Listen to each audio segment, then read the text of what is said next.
है उस पर हमारा फोकस होना चाहिए।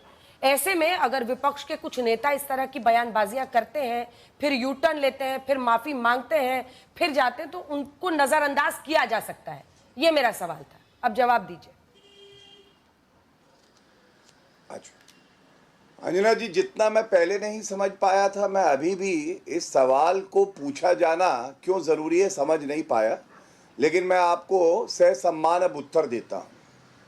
ये सवाल आपको पूछना चाहिए सबसे पहले कांग्रेस पार्टी से, जो कहती है कि वो देश के साथ खड़ी है और भाजपा की सरकार के साथ खड़ी है। फिर इस तरह का एक एक्स हैंडल से उनके वेरीफाइड ट्वीट आता है जिसमें प्रधानमंत्री जी का सर तन से जुदा कर दिया जाता है।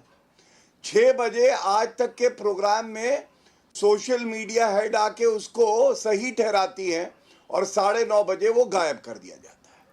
इसके बाद खड़गे जी कहते हैं 10 दिन बीत गए हैं, 12 दिन बीत गए हैं, क्यों कुछ नहीं किया गया। आज अजय राय ने तो हद ही कर दी।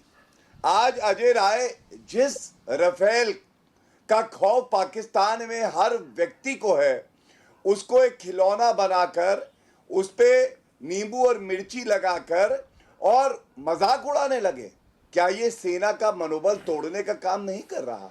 क्या ये पाकिस्तान को फिर से इशारा नहीं कर रहा कि ये राफेल जो है ये कुछ नहीं है? भाई, राफेल तो एक खिलौना है। और इससे पहले क्या ये सत्य नहीं है किस तरह से सिद्धारमैया जी ने कहा कि युद्ध की आवश्यकता नहीं है? क्या ये सत्य नहीं है चरणजीत सिंह चन्नी जो पूर्व मुख्यमंत्री रहे हैं, उन्होंने कहा कि भाई सर्जिकल स्ट्राइक्स का प्रमाण नहीं दिया गया?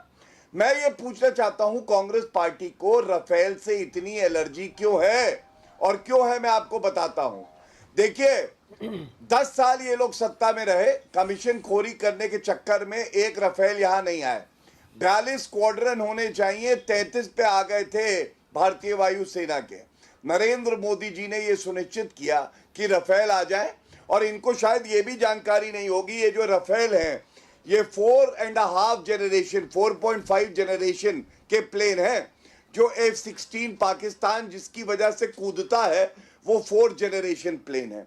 इसलिए मैंने कहा सवाल इनसे पूछिए कि इस तरह का समर्थन कौन सा समर्थन है जब बगल में खड़े होके भारत की पीठ में छुरा भोंकने का काम आप कर रहे हो। दूसरी बात, आप मुझे ये बताइए इस तरह की बचकानी हरकतें करने की आवश्यकता क्या है? और अजय राय के खिलाफ, सिद्धारमैया के खिलाफ कौन सी कार्रवाई अभी तक हुई है? रॉबर्ट वाड्रा ने कहा कि देश के मुसलमान कमजोर महसूस कर रहे हैं क्योंकि हिंदुत्व वाली शक्तियां मजबूत हुई हैं, इसलिए ये आतंकवादी हमला हुआ। अंजना जी, क्या सोनिया गांधी और राहुल गांधी बाहर निकल के आए? आपकी पार्टी ने एक एडवाइजरी जारी किया था, आवाज नीचे कीजिए। आपकी पार्टी ने एक एडवाइजरी जारी किया था। आपकी पार्टी के नेता उसको पढ़ते नहीं है क्या, या मानते नहीं है? अब आपके आला कमान की चलती नहीं है, वरना कोई भी भारतीय, सुरेंद्र जी, किसी को आज अच्छा नहीं लगेगा कि आप राफेल जैसा हमारा जो state of the art generation 4, एक बार दिखा दीजिए जो खासियत है राफेल की, पूरा पाकिस्तान उसकी जद में आ सकता है, इतनी मारक क्षमता है उसकी। उसका वो पहले एक नमूना लेते हैं हाथ में, फिर नींबू मिर्ची गाड़ते हैं। मतलब मती मारी गई है क्या कि ऐसे वक्त पर हम, मतलब जैसे ही पाकिस्तानी मंत्री सब हैं जो अल बल कुछ भी कहते हैं, वैसा काम हमारे देश के लोग करेंगे? अंजना जी, बात तो आपने सही कही कि अल बल जिस तरीके से गौरव भाटिया अभी बोल रहे थे, लग रहा था कि पाकिस्तान का मंत्री बोल रहा है।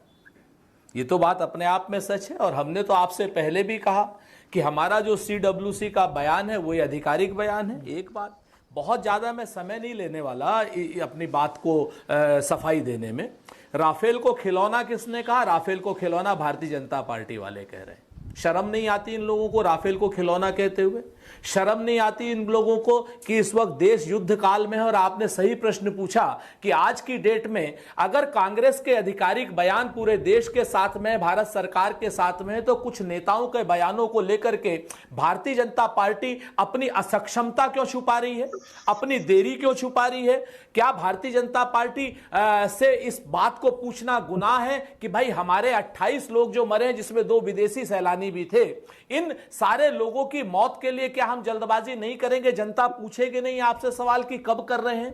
कब हमारे फाइटर जेट काम आएंगे, कब हमारी जो सेना काम आएगी? अगर हम ये सवाल पूछते हैं तो इससे सेना के मनोबल पर कैसे फर्क पड़ेगा? कोई बता सकता है? भारतीय जनता पार्टी के लोग के जो बयान है वो सेना के मनोबल पर फर्क डालते हैं। इनके रैना साहब जो क्या नाम एक वहां पर वो कर रहे हैं, अपना खेल रहे हैं बर्फ में, वो बयान क्या नाम, वो चीजें भारत के मनोबल पर फर्क डालती हैं। भारत के मनोबल पर विपक्षी नेताओं के बयान फर्क नहीं डालते, क्योंकि सेना हमारी उच्चीकृत है, सेना हमारी प्रोफेशनल है, सेना हमारी जांबाज है। सेना के पीछे आप अपनी कमियों को मत छिपाइए, नंबर 1। नंबर 2, पूरा देश आपके साथ में है।